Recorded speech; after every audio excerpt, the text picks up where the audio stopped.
এখন থেকে মোবাইল দিয়ে ভিডিও করবেন, এই মোবাইলটা যে তৈরি করছে ওনার হাতেও যদি দেন সেও বুঝতে পারবে না যে এই মোবাইলটা দিয়ে আপনি ভিডিও করতেছেন। এমন একটা আনকমন কাজ শিখতে পারবেন মিয়া।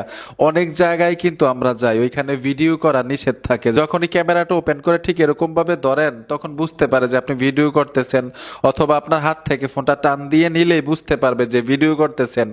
এখন থেকে ঠিক এরকমভাবে মোবাইল ব্যবহার করবেন, ফেসবুক চালাইবেন, ইমো চালাইবেন, মেসেঞ্জারে চ্যাটিং করবেন, কিন্তু আপনার মোবাইলে ভিডিও হতে থাকবে। এই ফোনটা যে তৈরি করছে ওনার হাতে নিয়ে দেন, ওনারও বুঝতে পারবে না ভিডিও হয় কিনা। এমন সিক্রেট একটা কাজ আজকে শিখতে পারবেন মোবাইলের। তো আসেন সবাই মিলে কাজটা শিখে আসি। আমি মূল ভিডিওতে চলে আসলাম। এর জন্য ছোট্ট একটা অ্যাপ্লিকেশন লাগবে আপনার ফোনের মধ্যে। আপনার মোবাইলে মানে স্ক্রিনে যাই করেন না কেন ভিডিও হতে থাকবে, কেউ বুঝতেই পারবে না যে এই মোবাইলটা দিয়া আপনি এখানে ভিডিও করতেছেন। তো গুগল প্লে স্টোরে চলে আসবেন, উপরে সার্চ বক্স পাবেন, এখানে লিখতে হবে এক্সএস ক্যামেরা। এক্সএস ক্যামেরা লিখে দেওয়ার সাথে সাথে কাঙ্ক্ষিত অ্যাপ্লিকেশনটা চলে আসবে। লোগোটা দেখুন, এই লোগোটা দেখে ফোনের মধ্যে অ্যাপ্লিকেশনটা ইনস্টল করবেন। তো কিভাবে অ্যাক্টিভ করতে হয় এটা দেখাই দিচ্ছি। ওপেনে ট্যাপ দিবেন। ওপেনে আসার সাথে সাথে নিচে দেখুন এরো আইকন চলে আসছে, এখান থেকে টেনে এই যে দেখুন স্টার্ট রেকর্ডিং লেখাটা চলে আসছে। স্টার্ট রেকর্ডিং মানে কিন্তু এই না যে রেকর্ডিং হতে থাকবে, কিছু ম্যানুয়ালি সেটিংস করতে হবে। স্টার্ট রেকর্ডিংয়ে চলে আসবেন, এইখানে দেখুন লোগো আইকনটা আছে, সেটিংসে লোগো আইকনে আসতে হবে। এখান থেকে প্রাইভেসি সেটিংসে ট্যাপ দিবেন।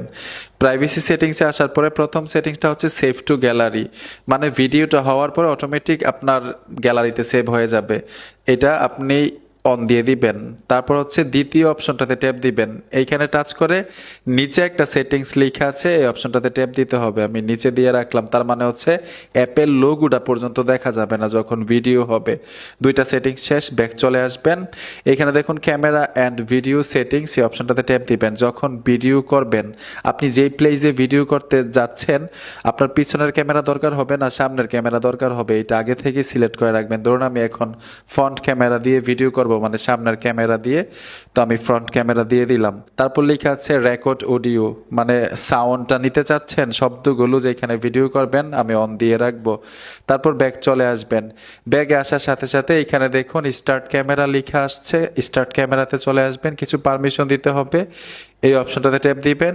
ট্যাপ দেওয়ার সাথে সাথেই যতগুলো পারমিশন আছে পারমিশনগুলো অ্যালাউ করে দিবেন। নিচে চলে আসবেন, এই দেখুন অ্যাক্সেস ক্যামেরা, আমি এখান থেকে পারমিশন দিয়ে দিলাম, ব্যাক চলে আসলাম।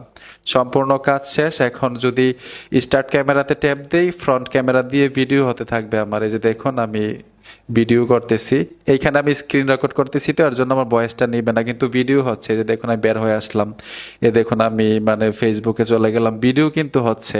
ঠিক আছে, এই যে দেখুন মানে সিম্পলভাবে দেখাইতেছি। এখন কিভাবে আপনার ভিডিওটা দেখবেন, ঠিক একইভাবে অ্যাক্সেস ক্যামেরাতে চলে আসবেন। এই যে দেখুন অ্যাক্সেস ক্যামেরাতে ট্যাপ দিলাম, স্টপ ক্যামেরা, মানে ভিডিওটা স্টপ হয়ে যাবে। এখন দেখবেন কিভাবে, উপরে দেখুন রেকর্ড অপশনটা আছে, আর অটোমেটিক কিন্তু গ্যালারিতে চলে যাবে যেহেতু আপনি পারমিশন দিয়ে রেখেছেন।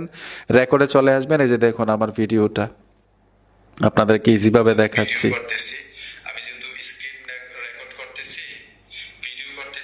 তো আশা করি সহজে বুঝতে পেরেছেন যে এই কাজগুলো কিভাবে করতে হয়। বন্ধুরা ভিডিওটা দেখে যদি একটু উপকার হয়ে থাকে অবশ্যই সাথে থাকবেন। দেখা হবে নতুন ভিডিওতে। আল্লাহ হাফেজ।